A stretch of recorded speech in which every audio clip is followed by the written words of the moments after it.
Hey, what's up guys, and welcome to my Monster Hunter Banner Part 2 review. I'm going to be talking about Cerise and Dragonking Rathalos today. Very cool units and overall a really good banner. With the Monster Hunter event coming to an end, I hope you guys got everything that you wanted.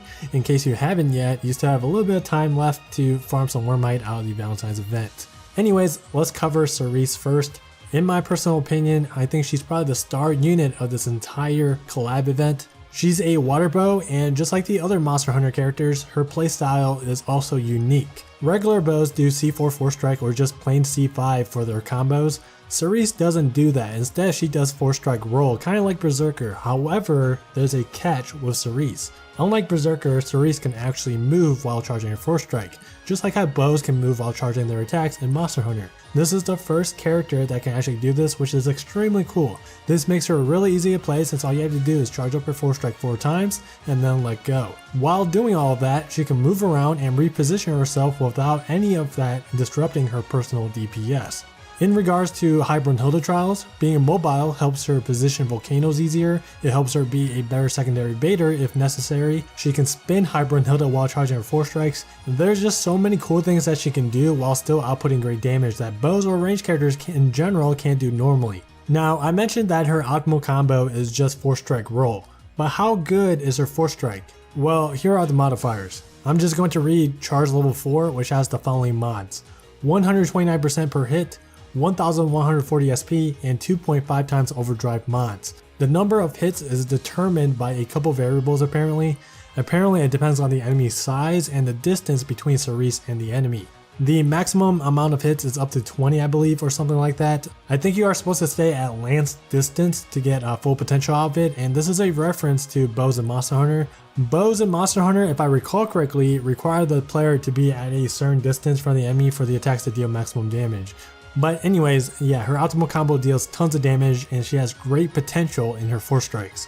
Her skill 1 is Tactical Retreat. It's about 4000 SP, should only take about 3 fully charged 4 strikes in order to fill it up, assuming Cerise has maxed out her own co ability.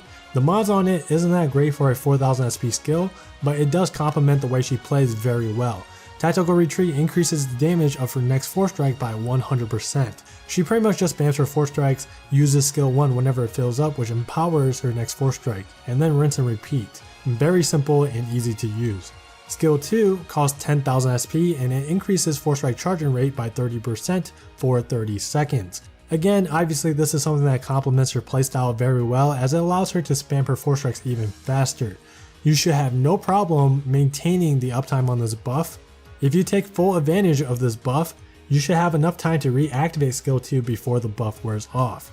Ability 1 increases 4 strike damage by 30%, she can move while charging, and her 4 strikes inflict a strength debuff, 15% for 10 seconds. Strength debuff is useful to help cushion some big damage attacks so that Cerise or perhaps even her allies can survive. I'm talking about attacks such as high Brunhilde's initial blast, chasers, stacks, and things like that.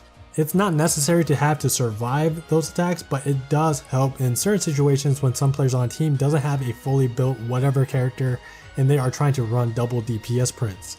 Basically, it can potentially help in enabling certain more offensive oriented builds. Burn res 100% is of course ideal for high Brunhilde.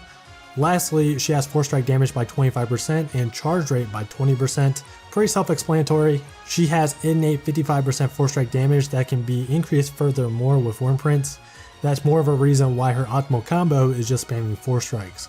Cerise is an incredibly strong unit. She is by far the strongest water DPSer in this game now, and it's not even close. Water element has always been on the weaker side compared to other elements. They have always had great buff bots in Elasan, but the DPSers were quite lacking for some time.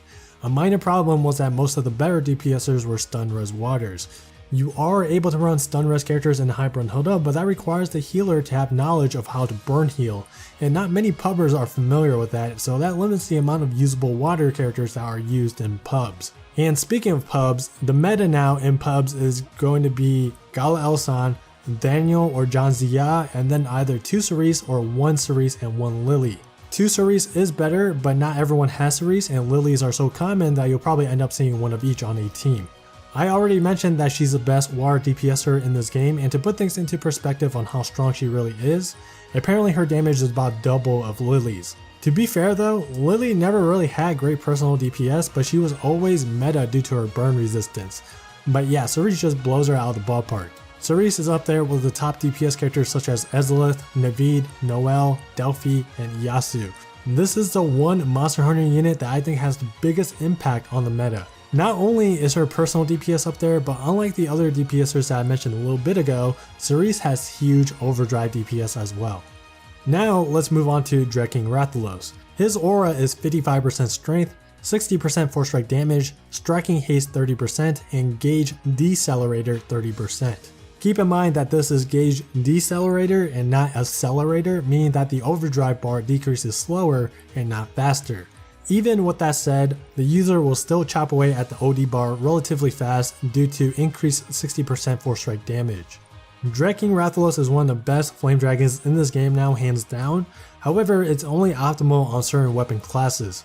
He's very strong on 99% of sword characters, and the same goes for bows. The only relevant sword character that doesn't benefit much from Dreadking Rathalos is Naveed. He will still rather prefer having Konohana. Everybody else for the most part is better with Dreadking Rathalos. Yuden is pretty good with Dreadking, but I still don't believe he outputs more damage than Apollo. I assume the damage is really close between the two dragons. Yuden is going to output more damage with his attacks and in dragon form with Apollo. Meanwhile with Dreadking, Yuden is going to ramp Dragon Claws way faster because it only takes about 3 C2 force strikes instead of 4 to fill his skill 1. Apparently Carl is now top tier in damage as well by using him as a pseudo buff bot. Basically all you do on him is C2 force strike, spam skill 2, and never use skill 1. Berserker obviously benefits from Dreadking as well since he's all about his force strikes. As for bows have really strong force strikes, one of the best in the game. If you use Dreadking on a bow, then your optimal combo becomes force strike roll instead of C4 force strike. So yeah, very strong flame dragon. Force strike damage dragons are something that I've wanted for such a long time now. You guys know this, but I'm just a big fan of using sword characters, especially the ones that have innate force strike damage abilities such as Xander, Leah, and Albert. So I'm extremely happy that the first force strike damage dragon ended up being Dreadking Rathalos of all things. All in all, Banner Part 2 is much better than Banner Part 1. I think Sarisse and Dragonking Rathalos impacts the meta more than the 3 characters in Banner Part 1. Meta discussion aside though, summon for whoever you want. They are all great units, none of them are bad in any way, but Part 2 Banner is definitely way better than Part 1. Anyways, that's gonna be it for this video. Thank you guys so much for watching, hope you guys enjoyed, take care, and I'll see you guys in the next video.